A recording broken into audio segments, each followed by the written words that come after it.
Hey YouTube, this is my 2005 crf70 with a brand new lifan 125 engine that I just swapped in.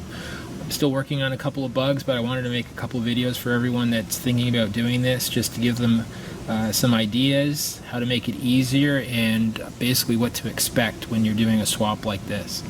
One of the biggest questions I had when I bought the engine was what exhaust was I going to use. A lot of the websites that sell these engines, they recommend that you use an aftermarket exhaust. Now, I believe that an aftermarket exhaust might be better suited for this engine, but after spending $400, $500 on the engine and other parts that you need to get this thing running, you might not want to spend the extra $200-300 for a high performance exhaust. And really, now that I've got this stock exhaust on the bike working, I actually think it works out pretty good. The power that comes out of this 125 engine compared to the 70 stock engine is incredible.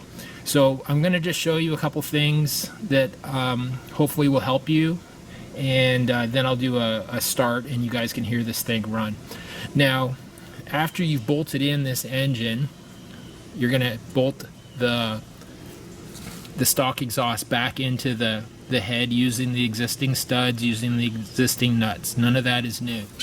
The problem that you're going to have to overcome is that because the engine is actually longer, it's forward of the other engine, and it's actually a little bit lower, you're actually going to have to change the mounting holes. So this is the stock mounting hole, but you're going to have to drill a hole that is about a ½ inch lower and about a third of an inch rearward, and that accommodates the larger engine.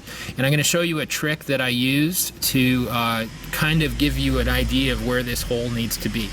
So what you do is, after the engine's installed, you connect it to the exhaust studs, and it's going to be a little bit floppy. There's a little bit of flex in the pipe, in the exhaust. So what you're going to do is you're going to take a zip tie, and you're going to do a zip tie from here to here, and then you're going to tighten it up till it's at the right point. You're basically going to want to put the exhaust in its natural resting point. And then I'm going to show you on the other side what I did. Okay, so what I've done is I've got the exhaust mounted. I've got a zip tie holding it at the right height. Now, this is the bolt hole that holds the exhaust on. What I'm going to do is I'm going to take a Q-tip. Now, I don't have paint right now, but what I did is I dipped it in paint. So there's paint on the end of this, and what I did is I just pushed this through the hole, and it made contact with the back of the exhaust pipe, and then I knew exactly where to drill the hole. Okay, so here's that Q-tip coming through. Now what it does is it marks the back of the exhaust. You remove the exhaust, you drill from the back of the exhaust to create the hole. Now you don't want a completely circular hole. You actually want to make the hole somewhat of an oval, or more of like a slit, just like the stock exhaust.